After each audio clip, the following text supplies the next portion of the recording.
Two nations, one ocean, and a silent arms race floating on steel giants. While the world watches the Indo-Pacific, India and China are preparing for a future where wars won't just be fought on land or in the sky, but on the decks of massive aircraft carriers. But here's the question. In this maritime chessboard, who's actually winning? In the vast waters of the Indo-Pacific, a silent contest is underway, one that could determine the balance of power in the 21st century. At the center of this maritime rivalry stand the titans of naval warfare, aircraft carriers. India and China are investing billions into building and deploying floating air bases.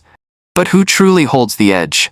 In today's deep dive, we explore the race for carrier dominance between Asia's two great powers.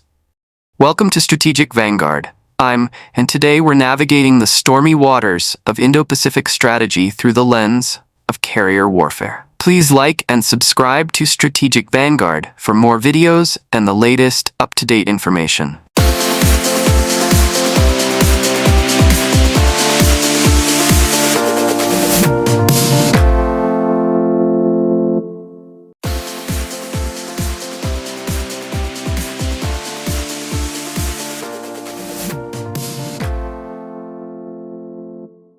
Aircraft carriers are not just floating airports.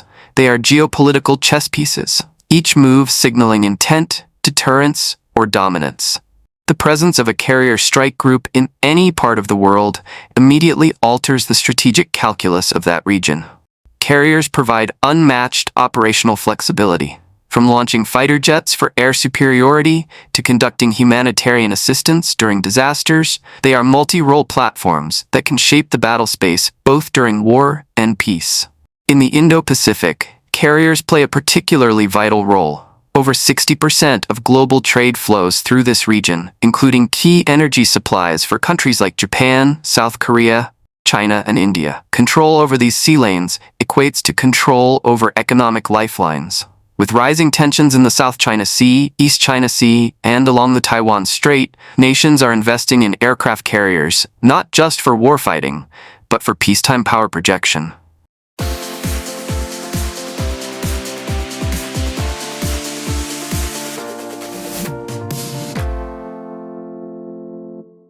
India's tryst with carrier warfare began in the early Cold War years, marking a bold step for a newly independent nation. The INS Vikrant, acquired from the UK, participated in combat during the 1971 Indo-Pak War, launching airstrikes on East Pakistani ports and proving the value of sea-based air power. Over the decades, India transitioned from imported carriers to building its own. The commissioning of INS Vikrant, IAC-1, in 2022 marked a watershed moment. Built at Cochin Shipyard, it was a demonstration of India's rising defense industrial capabilities. However, challenges remain. Despite being indigenously constructed, the ship's propulsion system, radar, and aircraft are mostly foreign. This reliance limits full self-reliance in warfighting capability. Key fact: India's naval strategy has long embraced the concept of net security provider in the Indian Ocean region, IOR. With one eye on China and another on piracy, terrorism, and sea lane security, carriers remain central to that doctrine.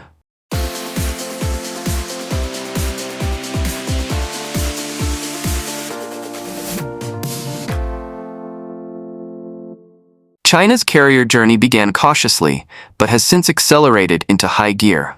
The Liaoning, China's first carrier, was bought as a scrap hull from Ukraine in the 1990s. But under the radar, the plan spent years studying Western and Soviet designs, training air crews, and building an ecosystem around carrier operations. By 2019, the Shandong, China's first domestically built carrier, was operational. But the real leap came with the Fujian Type 003. Its electromagnetic catapult systems is cutting-edge and reduces mechanical wear, allowing faster, heavier launches compared to ski jumps. Technical edge: Fujian could potentially operate heavier AEW aircraft and next-gen UAVs, dramatically improving its situational awareness and strike capability. Strategic context: China's carrier deployment is closely tied to its string of pearls strategy, developing ports and bases from Gwadar to Djibouti.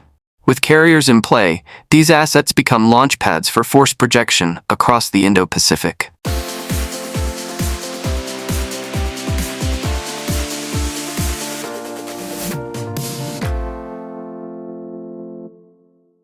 carrier's might is magnified when it sails not alone but as the centerpiece of a carrier strike group, CSG, a floating fortress combining air, sea, and undersea power.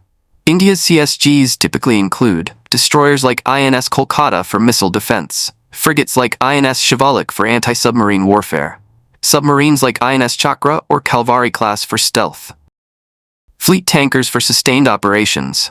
India's doctrine is defensive-offensive, focused on protecting maritime interests in the IOR, with the ability to surge eastward in times of crisis. China's CSGs, on the other hand, reflect its doctrine of active defense, but with a growing emphasis on open seas protection. This shift implies the ability to fight and win wars far from the mainland.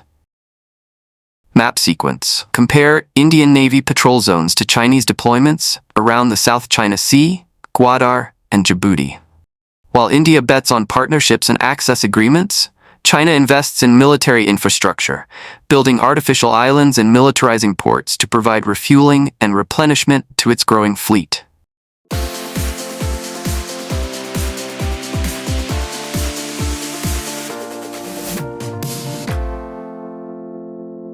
The true lethality of a carrier lies in its air wing, a fusion of strike, surveillance, and support elements. India's MiG-29K fleet, although formidable on paper, has faced problems: engine flameouts, corrosion from maritime conditions, and poor after-sales support from Russia. To counter this, the TED-BF is being designed as a next-gen carrier fighter. Slated for first flight by 2026 and induction by 2032, TED-BF will be twin-engine, multi-role, and ideally suited for both Vikrant and future carriers. China's edge. J-15 is operational but heavy and limited by ski-jump takeoffs.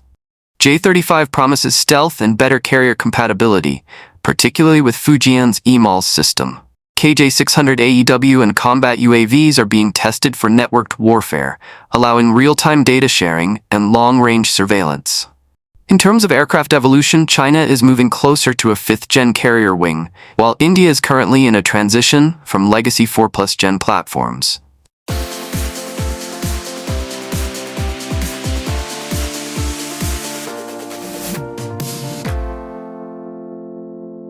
India's ambitious next step is ENS Vishal, a nuclear-powered 65,000-plus-ton supercarrier. With Katabar and EMALS, it would allow India to operate heavier aircraft like AEW planes and possibly stealth drones. But budget concerns, lack of nuclear propulsion expertise, and internal debates have slowed progress.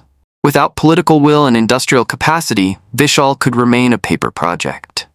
China's Type 004, meanwhile, is rumored to be under early construction, likely nuclear-powered, with 100,000-ton displacement and housing next-gen systems. If realized, it would make China the only country apart from the US to operate true supercarriers. Key insight: carrier warfare is not just about platforms, but systems integration, logistics chains, and information dominance. The nation that masters carrier-centric networked warfare will dominate the Indo-Pacific.